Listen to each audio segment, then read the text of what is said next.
So పరమ్ గారు, so ఈ విషయంలో అంటే మీ వర్షన్ ఏ విధంగా ఉంది? అండ్ ముఖ్యంగా వారు అన్నట్లుగా కూడా సో మనం అటు పాకిస్తాన్ని బైపాస్ చేయాలన్నా, గ్వాదర్ పోర్ట్ను మనము కాంపీట్ చేయాలన్నా, తర్వాత చైనా బీఆర్ఐని కంపీట్ చేయాలన్నా, తర్వాత చుట్టూ కూడా అటు చైనా ఆధిక్యత కనబడుతోంది కదా. సో ఇది మనకు ఏ రకంగా ఇంపార్టెంట్ అవుతుంది? మీ విశ్లేషణ ఏంటి?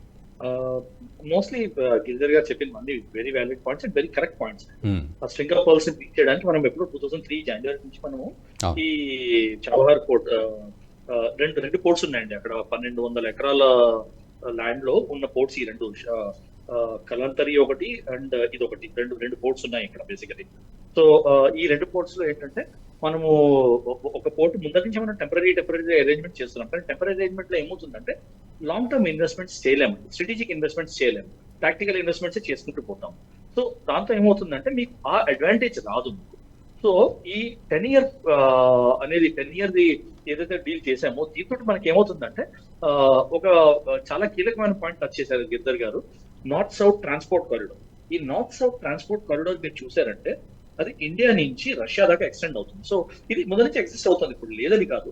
బట్ దెన్ ఏంటంటే మీరు 2 different రూట్స్ చూడాలి. మీరు ఇదివరకు రూట్, ఇప్పుడు కరెంట్ గా ఉన్న రూట్ చబహార్ పోర్ట్ ఒకవేళ మనకి డీల్ కాలేదు అంటే మీరు రూట్ చూసారంటే, ఎగ్జిస్టింగ్ రూట్ చూసారంటే మీరు అరేబియన్ సీ లోంచి ఈ స్ట్రైట్ ఆఫ్ మెడగాస్కర్ నుంచి ఈ సదర్న్ గల్ఫ్, పాక్ గల్ఫ్ నుంచి, ఫ్రాన్స్ మీద నుంచి, జర్మనీ మీద నుంచి, నార్త్ సీ మీద నుంచి, ఇంగ్లాండ్, యునైటెడ్ కింగ్డమ్ మీద నుంచి వెళ్ళి స్కాండినేవియన్ కంట్రీస్ కింద నుంచి రష్యాలోకి వెళ్లాల్సి వచ్చేది. సో దానిలో ఏమైందంటే కంప్లీట్ గా సీ రూటే తీసుకునేవారు మీరు. కానీ ఇప్పుడు ఏమవుతుందంటే ఇంటర్నేషనల్ నార్త్ సౌత్ కారిడార్ లో మీకు 70 to 100 kilometers కారిడార్ లో మీరు ఆల్మోస్ట్ ప్రతి 15 టన్నుల కార్గోకి అబౌట్ ఎంత, 2 లక్షల రూపాయలు ఆర్ $2,500 ఖర్చు మనము తగ్గిస్తున్నాము. ఆ రూట్ అయితే ఏదైతే మనం ఇప్పుడు ఈ north south corridor 7,200 kilometers route అయితే ఏదైతే చేసామో అది ఆల్మోస్ట్ 24,000 kilometers నుంచి తగ్గి 7,200 kilometers అయింది. అంటే మీరు షిప్ రూట్ మీరు ఇమాజిన్ చేయండి, 3 రోజుల్లోనో 4 రోజుల్లోనే వెళ్ళేది ఒక రోజులో వెళ్ళిపోతుంది. సో దాని కొంచెం బిజినెస్ అడ్వాంటేజ్ మీకు ఉంటుంది. అండ్ ఐఎన్ఎస్టీ, మీరు ఐఎన్ఎస్టీసీ అని అంటారు దాన్ని, ఆ కారిడార్ ని, I'm not mistaken, international north south transport corridor అంటారు, కరెక్ట్. సో మీరు కొన్ని సిటీస్ తీసుకోండి, కొన్ని సిటీస్ తీసుకుంటే మీకు క్లియర్ గా స్ట్రాటజీ అర్థమైపోతుంది. ముంబై, మాస్కో, టెహరాన్, బాకు, ఆస్ట్రఖాన్, దెన్ బందర్ అబ్బాస్, అన్ని సిటీస్, ఏ సిటీ అయినా మీరు టచ్ చేస్తే మీరు ఇప్పుడు మీరు చబహార్ తీసుకోండి త్రూ ఇరాన్, ఇవన్నీ న్యాచురల్ రిసోర్సెస్ చాలా రిచ్ అండి. సో ఇమాజిన్ దీనిలో మీరు కారిడార్ బిల్డ్ చేసి, మీరు ఒక ట్రేడ్ రూట్ ఎస్టాబ్లిష్ చేశారంటే ఎంత బెనిఫిట్, ఎంత ఎకనామికలీ వయబుల్ అవుతుంది అది ఆలోచించండి. That is number 1. నెంబర్ 2 మీరు చూడాల్సింది ఏంటంటే గ్వాదర్ పోర్ట్ మీరు ఎగ్జాక్ట్ గా జాగ్రఫికల్ గా చూస్తే, గిరిధర్ గారు అంటున్నప్పుడు నేను చెక్ చేశాను, 170 kilometers అండి. 170 kilometers ఈజ్ నథింగ్. అంటే మనం ఎక్కడి నుంచి వరంగల్ వెళ్ళినంత దూరం కూడా లేదు, అది కొంచెం ఎక్కువ అనుకోండి. సో అంత డిస్టెన్స్ లో మీరు ఒక స్ట్రాటజిక్ పొజిషన్ తీసుకున్నారు, స్ట్రింగ్ ఆఫ్ పర్ల్స్ బీట్ చేయడానికి చబహార్ పోర్ట్ పట్టుకున్నారు మీరు. సో దాంతో మనకు ఒక గ్రేట్ అడ్వాంటేజ్ ఏంటి మనకి చేతికి వచ్చింది అంటే, ఈ మొత్తం మిడిల్ ఈస్టర్న్ రిపబ్లిక్స్ లోను పైన broken United States, United Russia వాళ్ళ యుఎస్ఎస్ఆర్ రిపబ్లిక్స్ తీసుకున్నారు. అంటే కజాకిస్తాన్, తుర్క్మెనిస్తాన్, ఆర్మేనిస్తాన్ ఇవన్నీ ఉన్నాయి, ఉజ్బెకిస్తాన్, వీటిలన్నిటిలోను Oman and Iran, and then Afghanistan అనేది ఒక కీలకమైన లొకేషన్ అండి. It is a landlocked country. అంటే ఆఫ్ఘనిస్తాన్ కి ఎక్కడా పోర్ట్ లేదు, మొత్తం అంతా ల్యాండ్ లాక్డ్ కంట్రీ. ఆ కంట్రీని మనం కనెక్ట్ చేసేసాము. And Afghanistan dependence on Pakistan route both in and out, import కి ఎక్స్పోర్ట్ కి ఈ చబహార్ పోర్ట్ తో ఫినిష్ అయిపోతుంది. That is going to be very very very critical. So ఏమవుతుందంటే పాకిస్తాన్ ని మనం సైడ్ లైన్ చేసి మిడిల్ ఈస్ట్ తోటి ఒక చైర్ హ్యాండ్ డైరెక్ట్ గా కలుపుతున్నట్టు అవుతుంది. మిడిల్ ఈస్ట్ తోని ఆఫ్ఘనిస్తాన్ తోని డైరెక్ట్ గా కంట్రోల్ చేసినప్పుడు. So middle east countries direct గా ఇండియాకి అగేన్స్ట్ వెళ్ళవు. So strategically it's a very huge step. $3,700 million already మనం కమిట్ చేసాం. అక్కడ మనం ఇన్వెస్ట్ చేస్తామని, ఇంజనీరింగ్ ఎక్విప్మెంట్ అక్కడ షిఫ్ట్ చేస్తామని, ఆ పోర్ట్ ని డెవలప్ చేస్తామని. అండ్ మనకి బెనిఫిట్ అవుతుంది అంటే ఇంటర్నేషనల్ కమ్యూనిటీ కూడా బెనిఫిట్ అవుతుంది. సో మీరు ఒకవేళ వాళ్ళు అన్నారు, పటేల్ అని ఎవరో ఉన్నారు వాళ్ళ ఫారెన్ మినిస్ట్రీలో, ఆయన అన్నారు యుఎస్ ఫారెన్ డిపార్ట్మెంట్ లో ఆంక్షల డేంజర్ ఉంది అని. కానీ మీరు ఆలోచించినట్టే చాలా స్ట్రాటజిక్ గా జయశంకర్ గారు ఒక కమెంట్ చేశారు, ఇది ఇండియా కోసమే కాదు, ఇరాన్ కోసమే కాదు, అందరికీ బెనిఫిట్ అవుతుంది.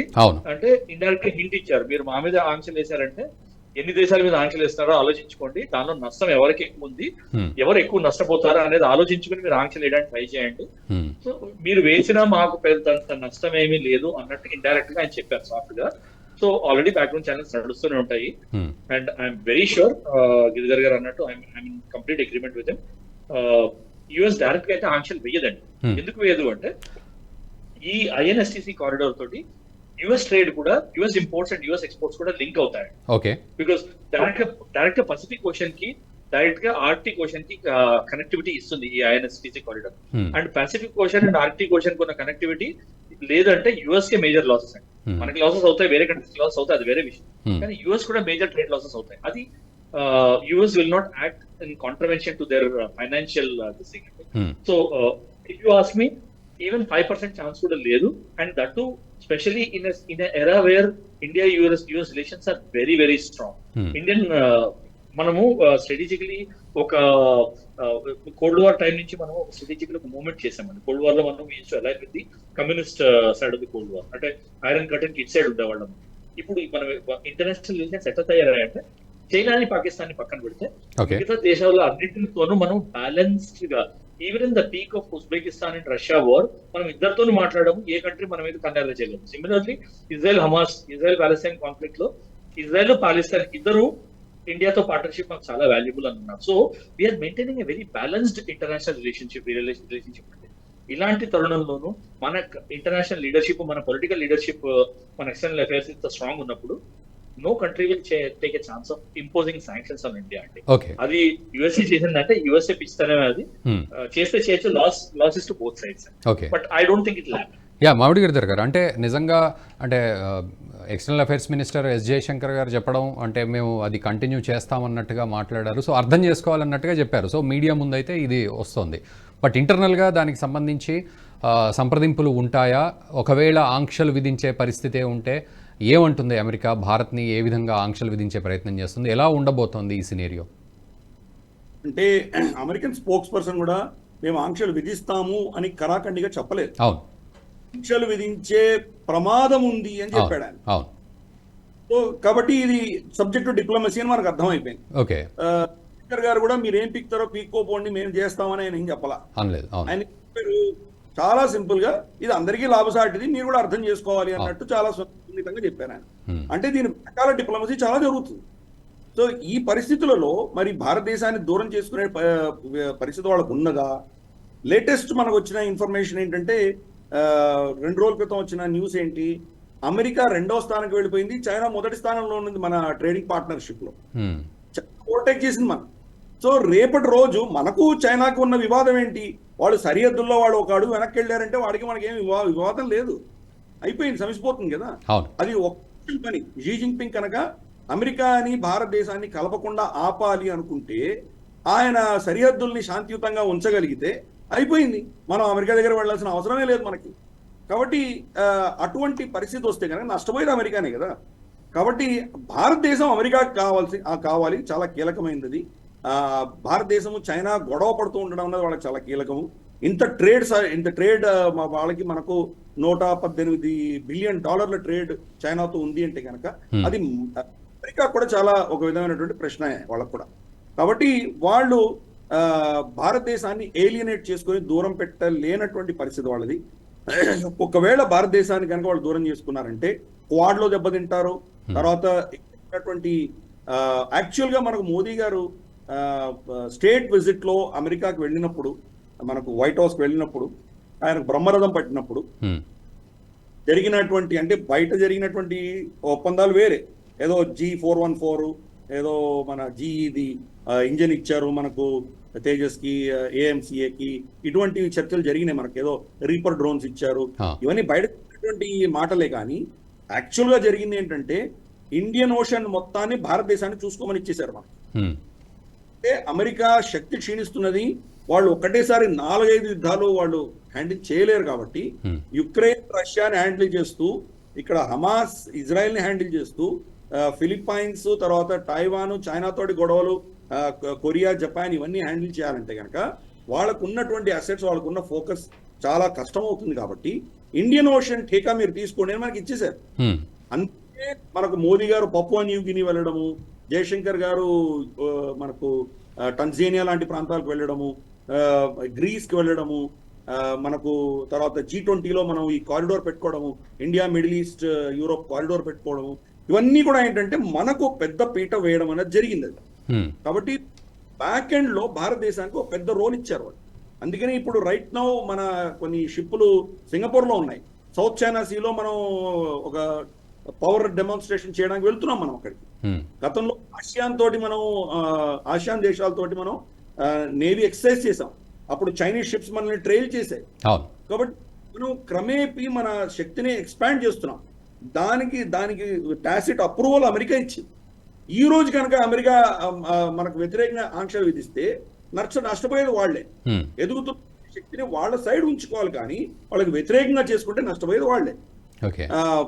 ప్లస్ రష్యా, చైనాకి వాళ్లకు ఏదైనా ఒక ఆల్టర్నేట్ రూట్ డిస్కషన్ కానీ డిప్లొమసీ కానీ కావాలంటే భారతదేశమే ఉన్నది.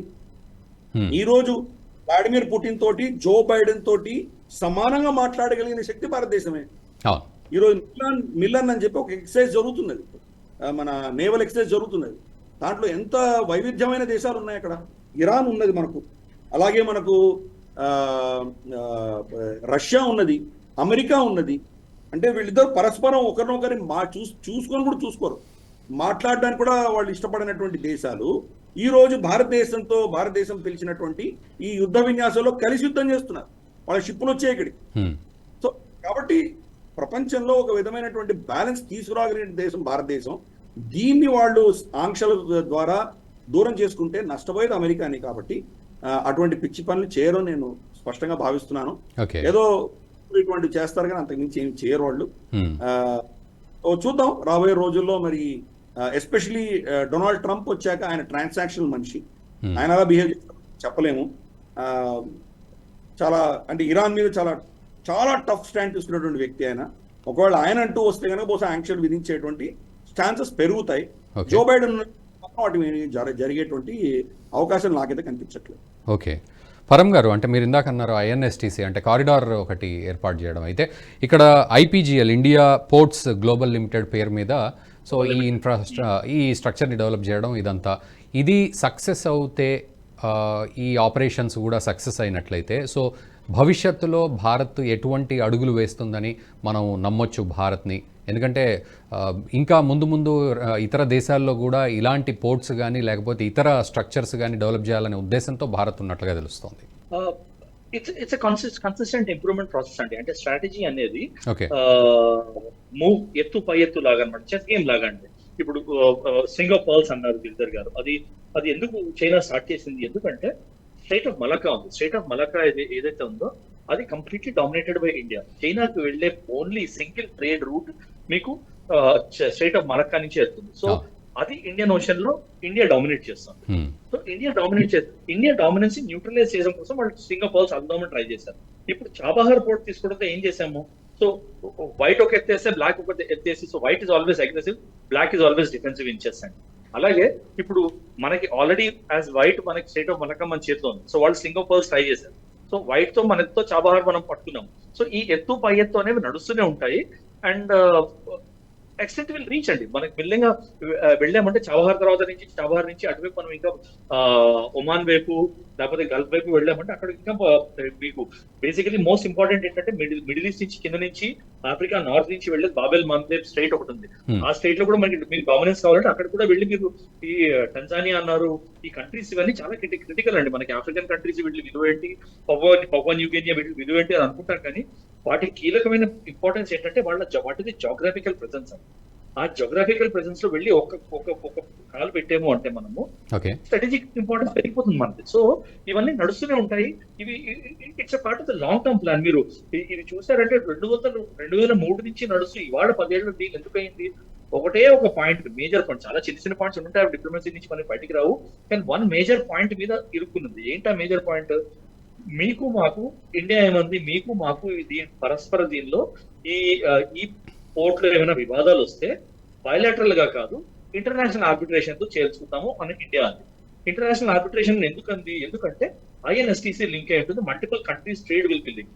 సో అది మనం బోర్డు విత్ తీసుకుందామంటే ఇరాన్ ఏం భయపడింది, ఇంటర్నేషనల్ ఆర్బిట్రేషన్ అంటే యుఎన్ వస్తుంది, యుఎస్ వస్తుంది, యూరోపియన్ కంట్రీస్ వస్తాయి, మనకి నెగిటివ్ గా ఉంటుందని ఇరాన్ కి ఇండియాకి జరిగిన డిసగ్రిమెంట్ ఒకటే ఒక బోన్ ఆఫ్ కంటెన్షన్ మీద ఏళ్ల తరబడి డిస్కషన్స్ నడుస్తున్నాయండి. సో దాన్ని ఎట్లా ఒపియేట్ చేయొచ్చు, వాళ్ళ భయాలు మన భయాలు రెండు పోవాలి కదా, ఒకటి బిజినెస్ ఇంత పెద్ద బిజినెస్ డీల్ చేయాలంటే అది కన్విన్స్ చేయడానికి ఇంత టైం పట్టింది మనకి. సో ఇవన్నీ strategic moves.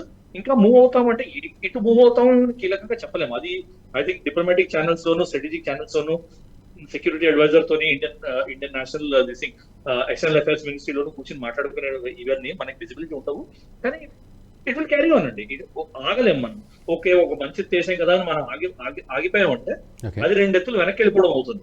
So it is very important. ఆ చాబహార్ నుంచి మీ ఒకటి ఈ ఐఎన్ఎస్సిసి రూట్ లోను, రెండోది ఈ port Babel Mandeb and the state of Palk state అనుకుంటా గల్ఫ్ లో. సో ఆ స్టేట్స్ నుంచి మనము స్ట్రాటజిక్ ప్రెసెన్స్ పెంచుకోవడము చాలా ఇంపార్టెంట్. చేస్తామని కూడా నాకు చాలా కాన్ఫిడెన్స్ ఉంది. ఈ వీడియో మీకు నచ్చినట్టయితే లైక్ చేయండి, 10 మందికి షేర్ చేయండి. అలాగే కామెంట్ల రూపంలో మీ అభిప్రాయాలను మాతో పంచుకోండి. Nationalist hub group of channels ను సబ్స్క్రైబ్ చేసుకుని తెలుగునాట జాతీయవాద జర్నలిజాన్ని ప్రోత్సహించండి. ఈ వీడియో కింద ఉన్న బెల్ ఐకాన్ పై క్లిక్ చేయడం మర్చిపోవద్దు.